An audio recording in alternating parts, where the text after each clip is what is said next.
आज तक पूरी दुनिया संयुक्त राष्ट्र से, लेकिन भारत ने उसी संयुक्त राष्ट्र की बोलती बंद करते हुए तांडव मचा दिया है। भारत की इस हिम्मत को देखकर रूस, फ्रांस, अमेरिका और चीन जैसी महाशक्ति भी इसके सामने हक्के बक्के रह गए।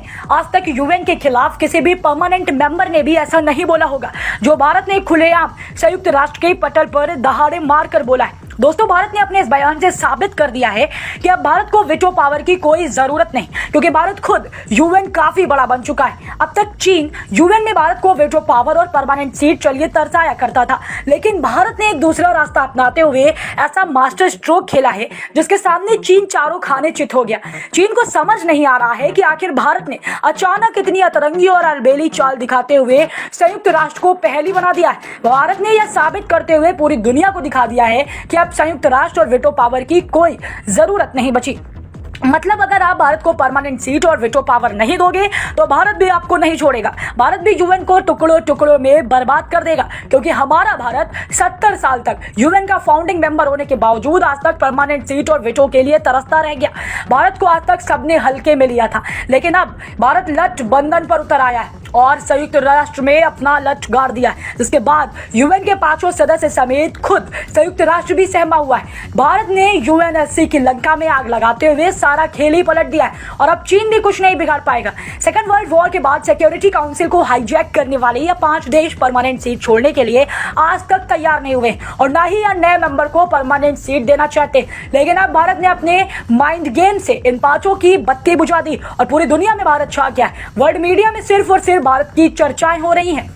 वीटो पावर के साथ जिस तरह का भद्दा मजाक किया जा रहा है उसे देखकर भारत में बहुत बड़ा ऐलान कर दिया गया है। अगर वीटो पावर की इस मनमानी को नहीं रोका गया तो ना ही एक दिन संयुक्त राष्ट्र बचेगा और ना ही उसके कोई देश। यह वीटो पावर एक ऐसी ज्वालामुखी है जो संयुक्त राष्ट्र में पिछले 70 सालों से आग लगाए हुए खैरात ने मिले 5 देशों को यह पावर अद्भुत शक्ति देता है, जिसके बदौलत वह पूरी दुनिया में राज कर रहे हैं। लेकिन अब भारत ने अतरंगी चाल दिखाकर संयुक्त राष्ट्र को जबरदस्त पचकनी की है। अब या तो भारत को वीटो पावर मिलेगा या यूएन से वीटो पावर ही खत्म हो जाएगा।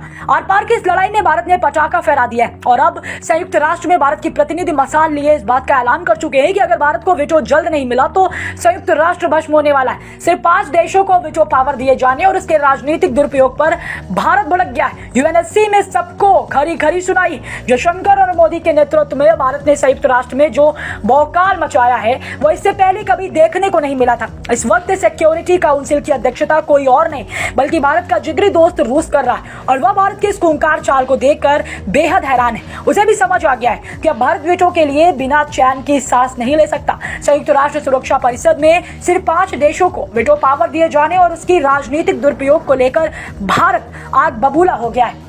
इस वक्त यूएन की बिल्डिंग में भारत की आंखों से अंगारे निकल रहे हैं। जब भारत बोल रहा है तो बिल्डिंग कांपने लग रही। भारत ने गरजते हुए कहा है कि या तो वीटो पावर को कूड़ेदान में फेंको या फिर इसका बंटवारा समान रूप से करो। दुनिया में सिर्फ 5 लोगों की मनमानी नहीं चलने वाली। दुनिया का सबसे ज्यादा जनसंख्या हमारे पास है। दुनिया की 5वीं सबसे बड़ी अर्थव्यवस्था हम है। 4थी सबसे बड़ी सेना हमारे पास है। यूनाइटेड नेशन के पीस कीपिंग फोर्स में हमारा योगदान बहुत भयंकर है। तो इसलिए अब या तो परमानेंट सीट शांति से ऑफर कर दो या फिर संयुक्त राष्ट्र का कबाड़ा बना देंगे। कुछ इन्हीं लफ्जों के साथ भारत ने दुनिया के महाताकतवर देशों को चुनौती देते हुए खुला ऐलान कर दिया कि अब बादशाहत से 5 देशों की बपौती नहीं बल्कि भारत की परमानेंट सीट का सच्चा हकदार बन गया। भारत ने कहा है कि यूएनएससी में वीटो का इस्तेमाल नैतिक दायित्वों के आधार पर नहीं बल्कि राजनीतिक विचारों के आधार पर किया जाता है और वीटो इस्तेमाल करने का अधिकार केवल 5 स्थायी सदस्यों को दिया जाना देशों की संप्रभु समानता की अवधारणा के विपरीत है। अगर भारत को यह वीटो पावर नहीं दिया गया तो फिर भारत भी यूएन से अपना नाता तोड़ सकता है। आज वीटो पावर पाने के हक में भारत बेहद प्रबल दावेदार है।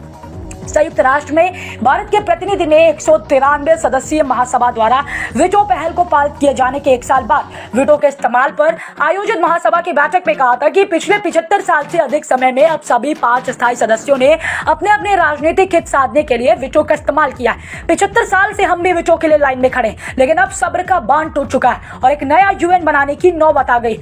कुल 15 देशों वाली सुरक्षा परिषद के केवल 5 स्थायी सदस्य चीन, फ्रांस, रूस, ब्रिटेन और अमेरिका है। और उन्हीं के पास वीटो इस्तेमाल करने का अधिकार है। शेष 10 सदस्य 2 साल के लिए अस्थायी रूप से चुने जाते हैं और उनके पास वीटो का अधिकार नहीं।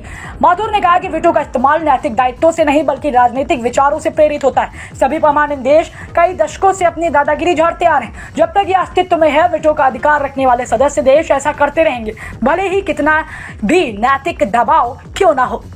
लेकिन अब यह दादागिरी चलने नहीं वाली। भारत को जल्द से जल्द वीटो पावर दे दो, वरना अंजाम बहुत बुरा होगा। जब वीटो पहल संबंधी प्रस्ताव पारित किया गया था, उस समय भारत ने प्रस्ताव को पेश करने में समावेशिता की कमी पर खेद व्यक्त किया था।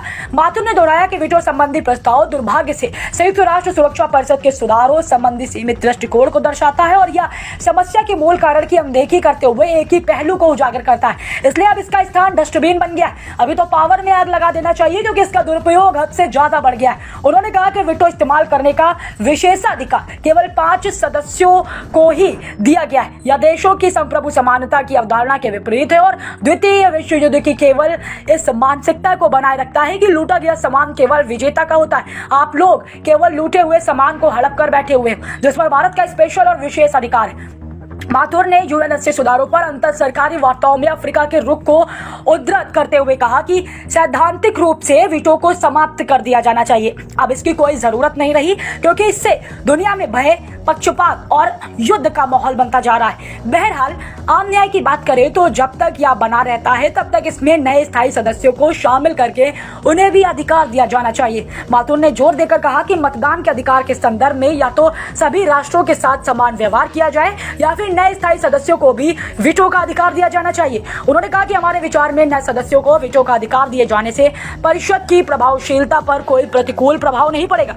भारत ने वीटो के सवाल सहित यूएनएससी सुधार के सभी 5 पहलुओं के आईजीएन अंतर सरकारी वार्ता प्रक्रिया में स्पष्ट रूप से परिभाषित समय सीमा के जरिए व्यापक तरीके से निपटने की आवश्यकता को रेखांकित किया है। ये 5 पहलू हैं: सदस्यता की श्रेणियां, वीटो का सवाल, क्षेत्रीय प्रतिनिधित्व, एक विस्तृत परिषद का आकार एवं परिषद के काम करने के तरीके और सुरक्षा परिषद एवं महासभा के बीच संबंध।